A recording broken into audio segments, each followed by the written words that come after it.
Latest updates ఎప్పటికప్పుడు పొందడానికి Big TV WhatsApp channel follow అవ్వండి. లింక్ డిస్క్రిప్షన్ లో ఉంది. రివ్యూయర్ల వీపులు పగులుతాయని స్టేజ్ మీదే బోల్డ్ కామెంట్స్ చేశాడు టాలీవుడ్ హీరో విశ్వక్. దీంతో ఇతగాడి సినిమా ఎప్పుడొస్తుందా అంటూ ఈగర్గానే వెయిట్ చేశారు రివ్యూయర్స్. మరి తాజాగా విడుదలైన ఈ సినిమా బాగుందా లేక విశ్వక్ రివ్యూయర్స్ కి గట్టిగానే పని కల్పించే అవకాశం ఉందా? అసలు ఈ మెకానిక్ రాకీ రిపేర్ సరిగ్గా చేశాడా లేదా? లుక్కేద్దాం పదండి. నన్నెవ్వడూ లేపాల్సిన అవసరం లేదు, నన్ను నేను లేపుకుంటా అంటూ స్టేజ్ పైనే రెచ్చిపోయిన ఈ కుర్ర హీరో గామి సినిమా విడుదల సమయానికి ప్లీజ్ మమ్మల్ని ఎంకరేజ్ చేయండి అంటూ వేడుకోవటం చూశాం.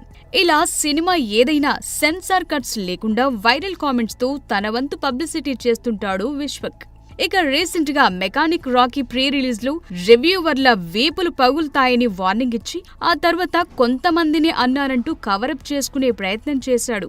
ఈ క్రమంలో ఈ రోజున విశ్వక్ సినిమా రిలీజ్ అవుతుండటంతో ఆడియన్స్ తో పాటు రివ్యూవర్స్ కూడా ఎప్పుడొస్తుందా అంటూ ఆసక్తిగానే ఎదురుచూశారు.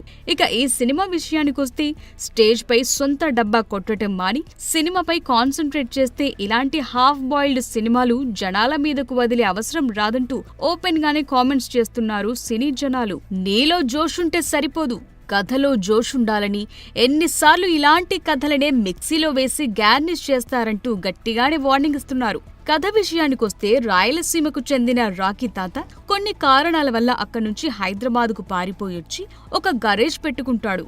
ఆ గరేజ్ లోనే రాకీ మెకానిక్ గా పనిచేస్తూ ఉంటాడు. రాకీ ప్రేమించిన ప్రియా అన్నయ్య ఎలా మరణించాడు, ఆ మరణానికి రాకీ ఎలా ప్రతీకారం తీర్చుకున్నాడు అనేదే కథ. అసలే సాదాసీదాగా మొదలయ్యే కథ. ఇంకా అందులో మొదటి సగంలో వచ్చే కామెడీ అయితే ఎక్కడా పండకుండా సోసోగానే సాగిపోతుంది. ఇక రాకీ విలన్ సునీల్ కు వార్నింగ్ ఇస్తుంటే అది విలన్ ఇస్తున్నాడా లేక సినిమాకొచ్చినందుకు ఆడియన్స్ కి వార్నింగ్ ఇస్తున్నాడా అర్థం కాదు. ఒక దశలో ఇలాంటి కథను విశ్వక్ ఎలా సెలెక్ట్ చేసుకున్నాడ్రా బాబు అంటూ ఓ దశలో తల నేలకేసి బాదుకోవాలనిపిస్తుంది. ఇక విశ్వక్ మెకానిక్ పాత్రలో వన్ మ్యాన్ షో చేసిన సినిమా విజయానికి అది సరిపోదని ఈ కుర్ర హీరోకి ఎప్పుడర్థమవుతుందో తెలీదు. ఇక వరుస హిట్ సినిమాల్లో తళుక్కుమంటున్న మీనాక్షి పాత్రలు తగినంత జోష్ లేదనే చెప్పాలి. ఈ పాత్రే డల్ గా అనిపించటం వల్ల మీనాక్షి బాగా నటించినా గొప్పగా అనిపించదు. ఉన్నంతలో శ్రద్ధా శ్రీనాథ్ బాగా నటించింది.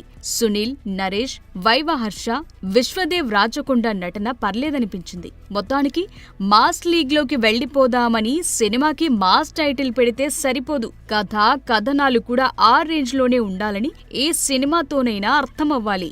ఇక హీరోగా ఫుల్ ఎనర్జీ చూపించిన విశ్వకి అపోజిట్ గా రంకిరెడ్డి పాత్రలో విలన్ గా సునీల్ 1-2 సన్నివేశాల్లో బాగా అనిపించిన తర్వాత ఆ పాత్ర కూడా తేలిపోయింది. అయితే పుష్ప సినిమాలో మంగళం సీను పాత్రలో అదరగొట్టిన సునీల్ ఈ సినిమాలో తేలిపోయాడంటే అది డైరెక్టర్ తప్పిదమనే చెప్పాలి. ఇక ఆన్లైన్ స్కామ్స్ అంటూ హడావిడి చేసిన మేకర్స్ అలాంటి సినిమాలు బోలెడొచ్చాయని మర్చిపోయినట్టున్నారు. దాంతో ఈ సినిమాకు ఆ ఎలిమెంట్ కూడా పెద్దగా ప్లస్ కాకుండా పోయింది. ఇక తండ్రి పాత్రలో కనిపించిన నరేష్ చేసిన కామెడీ ట్రాక్ కూడా చాలా రొటీన్ గా ఉంది. ఇక ఉన్నంతలో మ్యూజిక్ పర్వాలేదనే చెప్పాలి. ఇక విశ్వక్ మంచి మాస్ యాక్షన్ కథతోనే వచ్చిన రొటీన్ కథలను అన్నింటినీ కలిపి గందరగోళం చేయటంతో మెకానిక్ రాకీ నిరాశపరిచిందనే చెప్పాలి.